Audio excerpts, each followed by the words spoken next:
Hey guys, welcome back to 43 Motorsports. Finally, the video of the installation of the engine in my Mustang drift car. As you can see, I'm wearing a jacket because it's December now.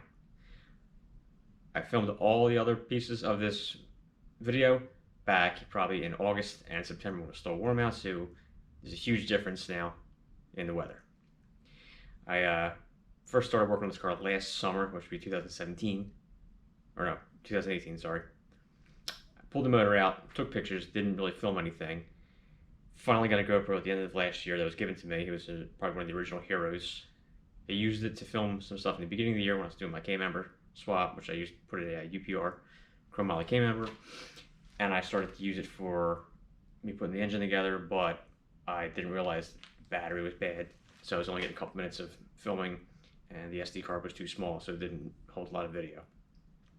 I threw away the video so you're not going to see it.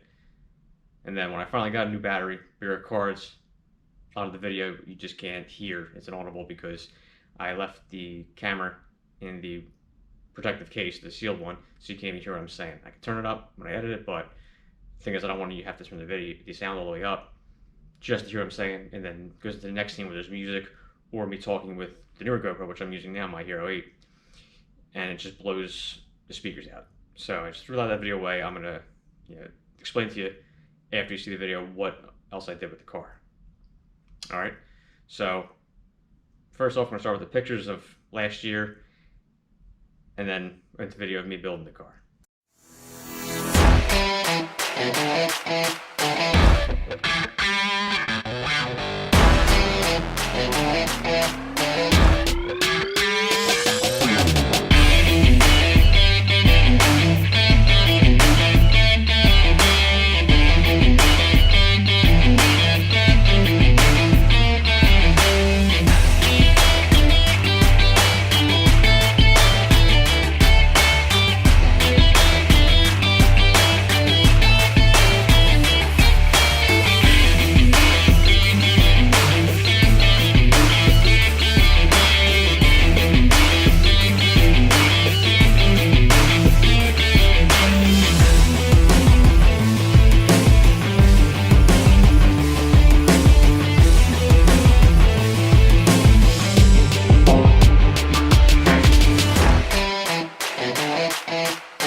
All right, so motor's in the car. My next step was to get the headers in because I bought a set of Amazon headers thinking I might be able to make them work. Turns out they don't fit. Primaries, because of where they're sitting, they fit probably well with the stock K-member, probably not, I don't know. Because of the UPR K-member, one of the primaries kept hitting against the pedestal, and there was no amount of denting it that would work, so I didn't even bother. So took them off, got rid of them. While I was in vacation in Tennessee, I was on Facebook Marketplace, found the guy selling a set of kooks headers for the car. On my way back, I actually met him at one of the rest stops in Virginia on my route home, bought them, brought them back. I got them mounted up on the engine probably in a half hour. Then another hour and a half to get the bolts in because of how tight it is. Next step was to put the steering shaft back on. Did not fit because of a large rag joint. I ended up buying a solid steel Maximum Motorsports steering shaft that fit on perfectly, and also got rid of that sloppy feel when you're making the original turn from the 12 o'clock position. So now the steering's nice and tight, which would be good for drifting. Then it became time to finally start the car. Get in the car, I go to turn the key, nothing happens. I have power, so I start tracing wires, trying to figure things out. Turns out, along with having one of the only camshaft sensor unplugged, the ignition switch, for some reason, just stopped working. It worked perfectly right before I pulled the motor, so I tried to start the car to see if the original motor, which was hydrolocked, would spin at all. Turns out the rod was bent, which prevented it from spinning, but it worked fine then. from sitting with no battery in it, it died. And that's currently how it still sits. I'm able to start the car, but I have to use jumper wire from the connector under the hood that runs to the starter motor, which is what I'll show you when I go to start the car. Alright, so here we are at the car. Don't mind the bucket holding the hood up. My hood prop is not able to be used right now because the hinges are not set up on the hood because it's fiberglass hood, and the threaded pieces that are inside the fiberglass actually broke out, so I had to find a way to mount the hood not using those threaded nuts anymore. Alright, so here's the issue that I had. Keys in, as you see, power, clutch down, nothing.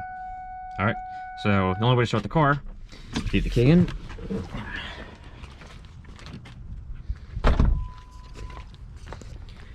grab this little jumper wire right here, and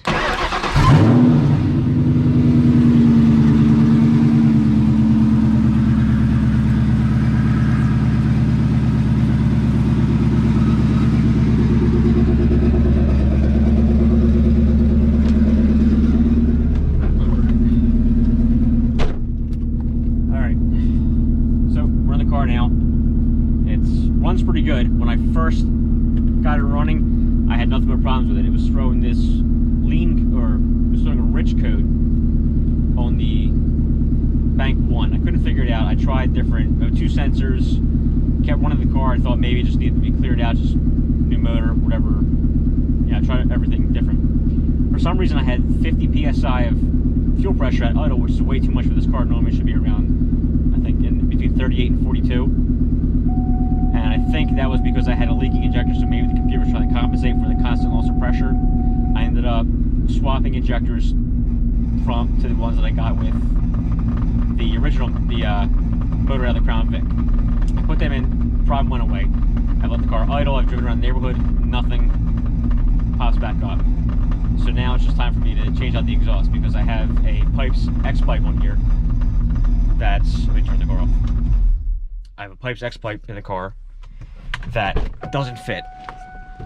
The reason it doesn't fit is because it's the Kooks headers, from what I'm reading online, have a wider setup, so you can drop the transmission without having to take the header off like you do with the BBKs and the other cheaper headers. So I have a Kooks X-pipe and another exhaust that's going to be going on here soon. I'm going to do another video of that and a review of it. It's one of the eBay, Amazon headers, I think DNA Motoring. I've only seen a few videos on them, so I'm going to do one myself so people have a better idea of how the exhaust sounds with long tube headers, because most of them are just the original manifolds. Alright, so finally got the video done. So you guys can see the car's ready to be driven hopefully soon. I got to swap out the wheels because those tires actually went flat on me. I have a set of stockers to put back on. And after that, we'll finally be able to get going with the rear caliper set up for the handbrake, and we can hopefully get a few other things done to get this ready for the drift season, so I can get some videos of that going. Alright, so guys, thanks for watching. Support for Motorsports. Don't forget to share the video, like it, and follow us on Instagram. Thanks.